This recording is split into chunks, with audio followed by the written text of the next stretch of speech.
ওয়াখুলিকাল ইনসানু যাঈফা। আমি মানুষকে বড় দুর্বল করে বানাইছি। খানার বেলায় দুর্বল, ঘুমের বেলায় দুর্বল, মেধার বেলায় দুর্বল। মানুষের মতো দুর্বল কোন প্রাণী আল্লাহ বানান নাই। পিপিলিকার কাছেও বড় দুর্বল, একটা মশার কাছেও মানুষ দুর্বল। পিপিলিকায় যদি মেজাজ গরম করে বনি আদম কোনোদিন আরামে খাইতে পারবে না। মশায় যদি মেজাজ গরম করে বনি আদম 1 ঘন্টা ঘুমাইতে পারবে না। ঠিক মানুষ তুমি কতটাই যে দুর্বল। একটা ছাগলের বাচ্চার দিকে তাকাইয়া দেখো, কুত্তা শুয়ারের আল্লাহ মেধা দেন নাই ভালো মন্দ যাচাই করার। আল্লাহ মানুষকে দিয়েছে, একটু ভাইবা দেখো। একটা ছাগলের বাচ্চা যখন দুনিয়াতে আসে, আশেপাশে কোনো সাহায্যকারী লাগে না, নিজে বাচ্চাটা ফালাইয়া দেয়। বাচ্চা নিজে 4 পায়ে দাঁড়ায় গেছে, মাকে দেখাইয়া দেওয়া লাগে না দুধ কই। বাচ্চা নিজে নিজে খুইজা মায়ের ওলানে মুখ লাগায়। মায়ের ওলানটা শক্ত, দুধ আসে না, কোনো ডাক্তার লাগে না, ইঞ্জিনিয়ার লাগে না। ওই বাচ্চার মাথার অগ্রভাগ শক্ত, ওইটা দিয়া ওলানে জোরে জোরে আঘাত দেয়, ওলানটা নরম হয়, মুখ লাগাইলে দুধ আইসা পেট ভরে যায়। আর আমি মানুষ কতটাই যে দুর্বল। আম্মা জানের আওয়াজ ঘরের বাইরে যায় না, কিন্তু আমি যেদিন দুনিয়াতে আসবো ওই দিন আমার আম্মার কণ্ঠের আওয়াজ বাইরের মানুষ শুই না, রাতের ঘুম ভেঙে গেছে। ওই মহিলা কাঁদে কেন? কয় বাচ্চার প্রসব বেদনায় কান্না। আম্মা জানের কান্নায় পুরা পাশের বাড়িওয়ালারা ঘুমাইতে পারে না। ওই মা বেহুশ হইয়া যায়। আম্মা জানের সান্ত্বনা দেওয়ার জন্য দাদি নানি পাশে বসে কথা কয়। আম্মা জান কান্না করে, আমাকে ধরো, আমি মরে গেলাম। 7 আসমান আমার মাথার উপরে। কান্না করে করে এক পর্যায়ে আমার আম্মা ডাক দিয়া কয়, তোমরা সবাই আমার রুম থেকে বের হও। আমার স্বামী কই কয় অমুক জায়গায় ডাক দাও। স্বামীর সাথে আমি গোপনে 1 মিনিট কথা বলি। আব্বা জানেরে ডাকছেন। আব্বা জান আসা মাত্র আমার আম্মা বাবার হাতটা ধইরা হাউ মাউ করে কান্না করে আর বলে, ও স্বামী, মা বাবার আদর চাইরা তোমার ঘরে আসছে, মন ভরে খেদমত করতে পারি নাই, দয়া করে আমারে মাফ কইরা দাও। আমি এখন মরে যাব, 7 আসমান আমার উপরে বোঝা, আমার উপরে কোনো দাবি রাখবা না। আব্বা জান সান্ত্বনা দিয়া কয়, কাঁদিও না। আমার আব্বা দৌড়াইয়া ওযু বানাইয়া যায় নামাজে সিজদায় কাঁদে আর বলে, হে মালিক, আমার স্ত্রীটারে সুস্থ বানায় দাও, আমার বাচ্চাটারে আরামে দুনিয়ায় পাঠাও। আমি দুনিয়াতে যখন আসছি আম্মা জান বেহুশ হইয়া পড়ে গেলেন। আমার দাদি নানি আমারে দইরা পরিচ্ছন্ন কইরা আম্মা জানের কয়, দেখ ফুটন্ত গোলাপ। আম্মা জানের এত কান্নার কষ্ট, একটা নজর আমার দিয়ে তাকাইয়া মনে হয় যেন কোনো কষ্টই নাই। আম্মা জানেরে আমার দাদি নানি কয়, তাড়াতাড়ি বাচ্চারে দুধ দাও। আম্মা জান আমারে দুধ দিছে, আমার গাল বেয়ে পড়ে গেছে, আমি দুধ ভিতরে নিতে পারি না, এতটাই যে দুর্বল। আবার অনেক বাচ্চা দুধ পায় না, বাবায় দৌড়ায় গেছে, ডাক্তার তাড়াতাড়ি ঔষধ দাও, আমার বাচ্চা কেন দুধ পায় না। ওরে একটা ছাগলের বাচ্চার কাছে আমি মানুষ কত দুর্বল। আম্মা জান ওই যে প্রসব বেদনায় কান্না করেছে, ওই এক রাতের কান্নার ঋণ যদি বাবা তুমি আদায় করতে চাও, চামড়া খুলে যদি জুতা বানায় দাও, মায়ের ঋণ ওই প্রসব বেদনার কান্না ঋণ আদায় করা সম্ভব হবে না।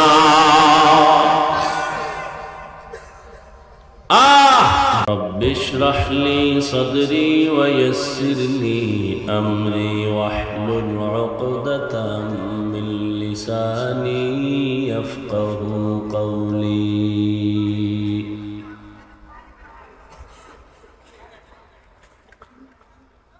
दिन की सूरज डूब रही है, हम लोगों के सामने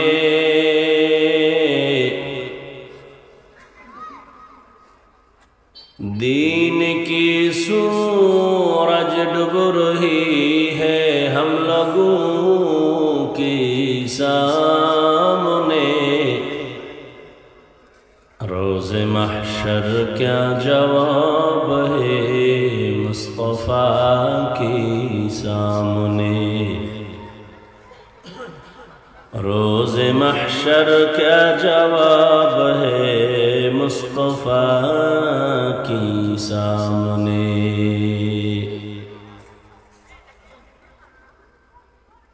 हकीकत खुल जाएगी बवक़्ते इम्तिहान तेरे।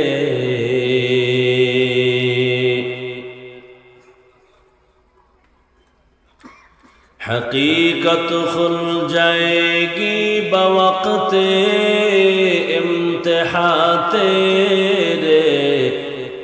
कि सुस्ती में या मेहनत में गुजारी जिंदगी तूने। कि सुस्ती में या मेहनत में गुजारी जिंदगी तूने। मोहम्मद ने आकर कुफर को मिटाया।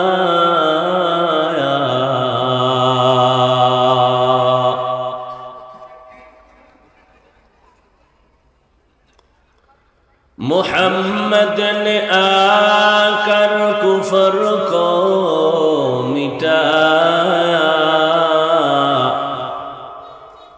कुफर को मिटा कर सदाकत बताया। कुफर को मिटा कर सदाकत बताया। আপনাদের ধৈর্য আর দোয়া পাইলে আমি সংক্ষিপ্ত কথা বলবো আয়াত এবং হাদিস থেকে কিছু কথা। আল্লাহ তৌফিক দান করেন। সহি নিয়তে সহি তরিকায় সহি কিছু কথা কোরআন সুন্নাহর আলোকে বলা শোনা আমাদের সবার জন্য আল্লাহ কবুল করেন। ইয়া আইয়ুহাল্লাযীনা আমানুস্তাঈনু বিস-সাবরি ওয়াস-সালাহ ইন্নাল্লাহা মা'আস-সাবিরিন। আল্লাহ বলেন, হে মুমিন, সাহায্য প্রার্থনা করো সবর ও সালাতের মাধ্যমে। নিশ্চয়ই আল্লাহ সাবিরিনদের সাথেই থাকবেন। রহমতের নবী বলেন, মাইয়ুরিদিল্লাহু বিহি খায়রান ইউসিব মিন। আল্লাহ যাকে মোহাব্বত করবেন, ভালোবাসবেন, তাকে মুসিবতের দ্বারা পরীক্ষা নিবেন। মুসিবত আসাটা একজন মুমিন আমলার জন্য বড় নেয়ামত। আল্লাহ পরীক্ষা নিবেন, মুমিনের পরীক্ষা নিয়া মুমিনের আল্লাহ পাক ঈমানের পাওয়ার বাড়ায় দিবেন। ওয়ালানাবলুওয়ান্নাকুম বিশাইইম মিনাল খাউফি ওয়াল জু'i ওয়া নাকসিম মিনাল আমওয়ালি ওয়াল আনফুসি ওয়াস সামারাত ওয়া বাশশিরিস সাবিরিন। আল্লাহ বলেন, আমি মুমিনকে 5টা জিনিস দিয়া পরীক্ষা নিব। 1 নম্বরে ভয়। দ্বিতীয় পরীক্ষার উপকরণ হলো ক্ষুধা। তৃতীয় উপকরণ হলো জানের ঘাটতি। চতুর্থ মালের ঘাটতি। পঞ্চম হলো ফলের ঘাটতি। আর এই 5টা পরীক্ষার মধ্যে তারাই পাশ করবে যারা সাবিরিনদের অন্তর্ভুক্ত হবে, ধৈর্য ধারণকারীদের অন্তর্ভুক্ত হবে। যাদের মধ্যে ধৈর্য থাকবে না তারা জীবনেও পরীক্ষায় কামিয়াব হবে না। আয়াতের মধ্যে আল্লাহ বলেন, সাহায্য প্রার্থনা করো। কথাটা মুমিনকে বলেছেন, কোন বেঈমানকে বলেন নাই। এর কারণ কি? এর একমাত্র কারণ জান্নাত শুধু মুমিন পাবে, কোনো বেঈমান পাবে না। আর মুমিনেরাও যে জান্নাত পাবে এটাও বড় ভয়। তাও নবী হাদিসে বলে গেছেন, তাফাররাকাত বানু ইসরাঈল আলা 72 মিল্লাহ ওয়া তাফতারিকু উম্মতি আলা 73 মিল্লাহ কুল্লুহুম ফিন-নার ইল্লা মিল্লাতান ওয়াহিদা। ক্বালু মান হিয়া ইয়া রাসূলুল্লাহ? ক্বালা মা আনা আলাইহি ওয়া আসহাবি।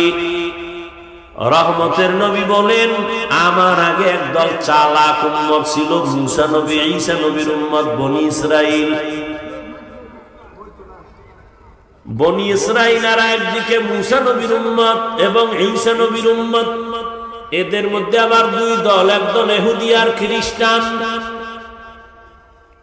ইহুদি নাসারা যারা এখনো প্রথম কিবলা মুসলমানের বাইতুল মাকদিসের উপরে হামলা চালায়,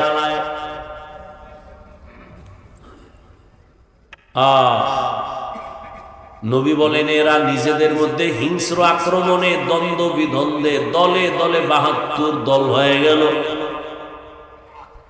আমার উম্মত আরো চালাক, আমার উম্মতের আরো একটা দল বেড়ে যাবে। টোটাল কত হবে? কুল্লুহুম ফিন-নার ইল্লা মিল্লাতান ওয়াহিদা। সবাই জাহান্নামে যাবে, এক দল মাত্র জান্নাতে যাবে। এক দল যদি জান্নাতে যায়, বাকি কয় দল জাহান্নামী? এই এক পয়েন্ট।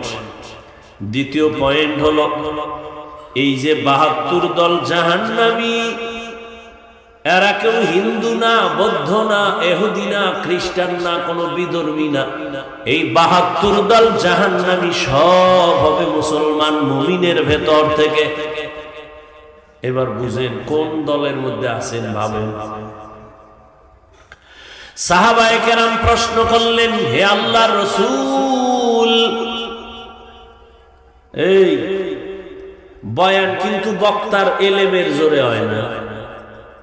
একটা পয়েন্ট বলি, মনে রাখবেন, বক্তা যত বড় এলেমওয়ালা আর আমলওয়ালা হোক, বক্তার বাহাদুরিতে ওয়াজ হয় না।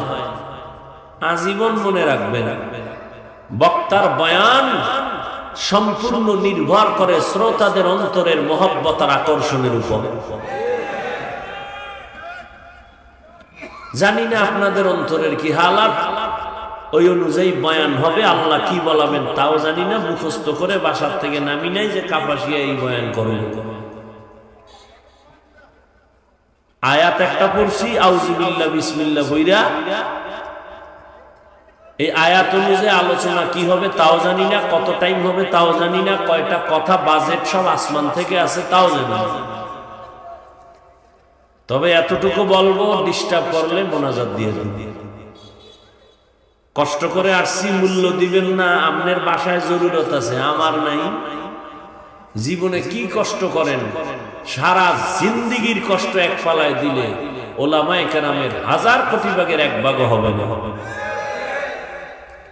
আমি যে কয়টা কথা বলছি, বেয়াদবি মাপ চাই আবারও। একেবারে ফ্রি মাইন্ডেও যদি কেউ বলেন যে হাফিজ ভাই আপনার এই কথাটা যৌক্তিক না, একটা কথা যদি আমাকে ধরায় দেন, আমি কৃতজ্ঞতা প্রকাশ করব। আমি প্রত্যেকটা পয়েন্ট আমার মনে আছে, কি কি বলছি। এই জাতিকে নিয়ে ভাবার মতো কেউ নাই। আসলেই খুঁজেন, ভাবেন। একটা মানুষও দেশ নিয়ে ভাবে না, নিজের পেট নিয়ে ভাবে, দল নিয়ে ভাবে, নেতা নিয়ে ভাবে, নেত্রী নিয়ে ভাবে, দেশ নিয়ে ভাবে না। দেশ নিয়ে ভাবলে এক ঘরে কারেন্ট থাকবে, আর এক ঘরে থাকবে না কেন? দেশ নিয়ে ভাবলে দুর্নীতি হবে কেন? গরিবের বেতন ঠিক মতো পাবে না কেন? গার্মেন্টস কর্মীরা স্লোগান দিবে কেন রাস্তায়? সেখানে পুলিশের বেতের বাড়ি আসবে কেন? দেশ নিয়ে, উম্মত নিয়ে আল্লাহর কসম গভীরভাবে, নিঃস্বার্থভাবে, শান্তিতে কিভাবে জাতি থাকবে এই ভাবনা ভাবে নিঃস্বার্থভাবে ওলামায়ে কেরাম। কোন স্বার্থের জন্য। স্বার্থ কি? আপনারা গালি দেন, আর কি স্বার্থ? বেতন কি দেন? একজন ইমামরে গ্রাম এলাকায় 6,000 7,000, সর্বোচ্চ 10, শহরে গেলে আর একটু বেশি, 6 মাস বাকি। সভাপতি কত দেয়? কয় 100। সেক্রেটারি কত? কয় 50। মাসের দা মাস, কয় না 13 মাস বাকি। সভাপতি ওই যে শিয়ালের রাতে মুরগি, মনে আছে তো? হ্যাঁ, ভালো করে বুঝেন। আল্লাহ হেদায়েত দান করুন। আমনের বেতনের জন্য সরকারের ডা খাইয়া আবার আন্দোলন করেন, স্কেল বাড়াও নাইলে ভিডা। কোন ইমাম সাহেব তো কয় নাই আমার বেতন এত বাকি কেন, বাড়ে না কেন? আসর হইতে কিন্তু সূরা উল্টা পড়ল, চিনলেন না?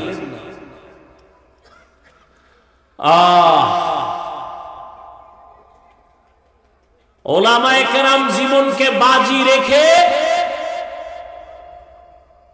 ছাত্র জনতার বৈষম্য বিরোধী আন্দোলনের ময়দানে কাফন নিয়ে নেমেছে। বড় কণ্ঠওয়ালারা কেউ ব্যানার নিয়ে নামে নাই। ওলামায়ে কেরাম যেখানে আছে সেখানেই সফলতা আল্লাহ দান করেন। ক্ষমতার চেয়ার দখল করার জন্য আলেম রাস্তায় নামে নাই।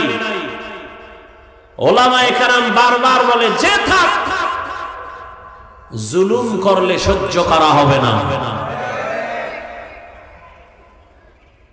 ওলামায়ে কেরাম মানুষের অধিকার নিয়ে নামছে। দেখছেন একজন আলেম কইছে, এই আমারে এত আন্দোলন করছি, এখন আমারে তাড়াতাড়ি প্রধান উপদেষ্টা বানায় দাও। বলছে কেউ? বা প্রধান উপদেষ্টা তোমরা যারে বানাইছো, আলেমরা কইছে রে এখন নামাও। কইছে কি? কইছে জুলুম করলে ছাড়াছাড়ি নেই, জুলুম করলে আন্দোলন চলবেই, জুলুমের বিরুদ্ধে, জালেমের বিরুদ্ধে কোনো কথা নাই। সেদিন বলে আসছি, ওলামায়ে কেরাম আল্লাহর কোরআনের কথা বলবে, কেউ বাধা দিলে তাদের নাম লিস্টি করে আমাদের হাতে দাও। কেউ যদি কোন জায়গায় আলেমের সাথে বেয়াদবি করে, নাম লিস্টি দাও। নতুন করে আবার আন্দোলন হবে ঢাকার শহরে, বাংলাদেশে। নাম লিস্টি করে দাও, আর কি কয় রেকর্ড করে আমাদের দাও। কোন জালেমের আর কথা বলার সুযোগ দেওয়া হবে না ইনশাআল্লাহ। আল্লাহ হেদায়েত দান করুন। আল্লাহ পাক রব্বুল আলামিন দুনিয়াতে মানুষকে পরীক্ষা করবেন, পাস করতে হলে লাগবে ধৈর্য। মুমিনকে বেঈমানকে না। কেন? জান্নাত শুধু মুমিন পাবে, কোনো বেঈমান পাবে না। আর মুমিনও যে পাবে, এও বহু ফিডা খাওয়ার পর। এই দলিল কিন্তু হাদিসটা টানছি, বনি ইসরাইলের দল 72, নবী কয় আমার উম্মত আরো চালাক। এগো দল কয়টা? 73-এর মধ্যে 72 জাহান্নামে যাবে। হিন্দু, বৌদ্ধ সব কিন্তু মুমিন, মুসলমান। এবার প্রশ্ন, যেই দলটা জান্নাতে যাবে এদের পরিচয় কি? সাহাবায়ে কেরাম জিজ্ঞাসা করেই ফেললেন নবীকে। নবী পরিচয়টা কি দিলেন একটু খেয়াল করেন। নবী যদি বলতেন যে আমি মুহাম্মদের আদর্শ মেনে চলবে, সেই জান্নাতে যাবে, এতটুকু বললেও হইতো।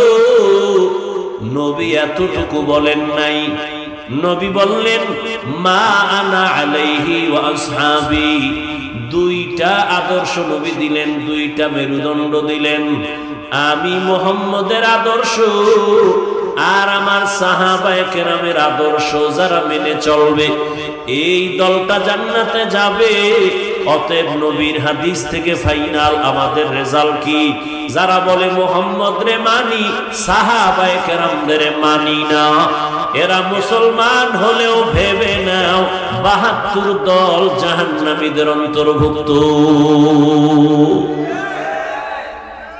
हम सूरत हम सीराते मुस्तफा दर तमामी हाल ओ कुन इत्तबा इत्तबाए सुन्नते खैरुल बशर गिरे लाजिम तबया बी ए पैसा।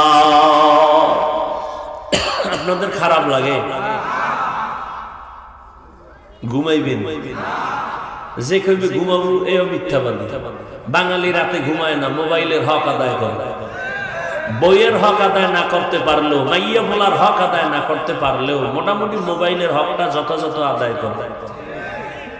হাসিয়েন না বাবা, চিন্তা করলে গলায় রশি লাগানো দরকার যে আমি এত খারাপ, আমার চরিত্রটা এত খারাপ যে আমি বউয়ের হক বাদ দিয়া, মাইয়া বলার হক বাদ দিয়া মোবাইল নিয়ে ব্যস্ত।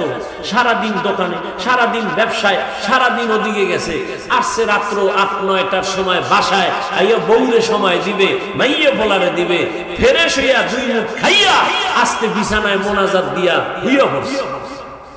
আমরা মোনাজাত দি বইয়া, আর মোবাইল ওয়ালারা মোনাজাত দেয় হুইয়া। হাসেন, ও কত বড় জালেম! মাইয়া পোলার হক নাই, কথা বলেন।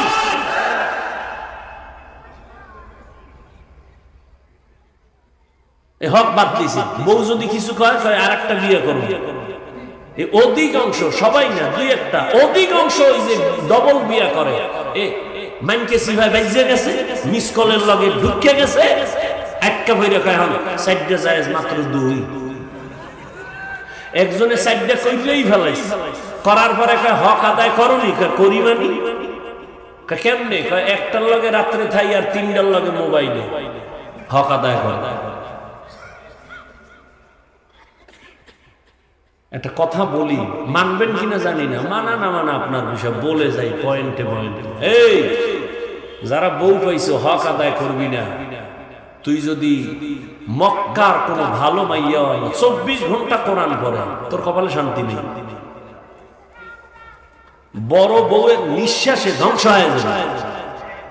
একজনের একদিন জিগাই, ভাবি থায় কই, কোনটা কি কয় একটা ঢাকায় আর একটা গ্রামে। তুমি 2টা কইরে লইছো, কেমন আছো? আমার মতো শান্তিতে দুনিয়ায় কেউ নেই। তখন আমি যখন একটু একটু বলতেছি, তুই মইরে গেলে বন্ধু মানুষ তো, তোর এই মাইয়া বলানি কত নিঃশ্বাস ছাড়বে জানুনি? যে বাবা, এই রাজশাহী একটা মাইয়া ফাঁসি দিছে না লাইভে আইসা, কি কইছে? বাবা আমারে এমন জায়গায় বিয়ে দিছো, স্বামী আমাকে বারবার টর্চার করে, তোর বাবার চরিত্র খারাপ না হইলে 2 বিয়ে করছে কেন? আমি এই দুঃখে মরে গেলাম বাবা, আমি এই দুঃখে মরে গেলাম। আধা ঘন্টা লাইভ দিয়ে পরে মরছে, মরছে কিনা জানি না, আর আমি তো আর ওই ফেসবুক চালাই না, একজনে শুনাইছি, মরছে কিনা তাও জানি না। আধা ঘন্টা লাইভ দিছে, এই দুঃখ একটা। স্বামী বারবার আঘাত করে, তোর বাপের চরিত্র ভালো নেই, ভালো হইলে 2 বিয়ে করছে কেন? ঠিক মতো 2 বউর হক আদায় করছে, মাইয়া বলার হক আদায় করছে, পোলা পানের একটাও মানুষ বানাইছে, ছাইরা দিছে গরুর মতো, যে যেদিকে যাও। 2-1টা জন কইছি, আমার আব্দুর রেখে ভাই করবো কি? আমি মর মর মর। একটার হক আদায় করে না, সাইড লইয়া টানা টানা। কত যুক্তি! তুমি কি আবু হানিফা হইছো? তুমি কি আশরাফ আলী থানবী হইছো যে তরমুজ 2টা আইনা 2 ঘরে দেয় নাই? করছে কি? দোনোটা কাটটা ওইটার অর্ধেক এই তরমুজের অর্ধেক মিলাইয়া 1 ঘরে দাও। আর আমরা কি করতাম? 2টা তরমুজ 2 ঘরে দাও, ওটা যদি ফসা হয় ও মরুক। আর থানবী রহমতুল্লাহ আলাইহি দোনো তরমুজ কাইটা সমান পাবে, এই তরমুজের অর্ধেক ওই তরমুজের অর্ধেক মিলাইয়া 1 ঘরে, আবার বাকি 2 অংশ আর 1 ঘরে। এর দূর ভয় কয়জনের আছে? আল্লাহ হেদায়েত দান করুন। তো যে কথা বলতেছি, যারা বিয়ে করছে আর যারা করো নাই, তোর কপালে বউ নাই। আর যদি বউ থাকেও বউ পাবি না, পাবি জল্লাদ, লিখে রাখিস। কয় না হুজুর মাইয়া তো কোরআন শপথ করছে। আমি কি সিরিয়াল কত? কয় কেমনে করি? আমি কি তোর সিরিয়াল যত, তোর ওই মাইয়ার সিরিয়াল তত। তোর সিরিয়াল কত? কয় হুজুর 3। 2টা শেষ করে 3 নম্বরের সিরিয়াল, মাইয়ার সিরিয়ালও 3। 2 পোলারে খাইয়া এবার তোর দ্বারে এবার জল্লা দিয়ে জুতা দিয়ে তোরে বাইরে ঝাল মিটাইব, কত ধানে কত চাল।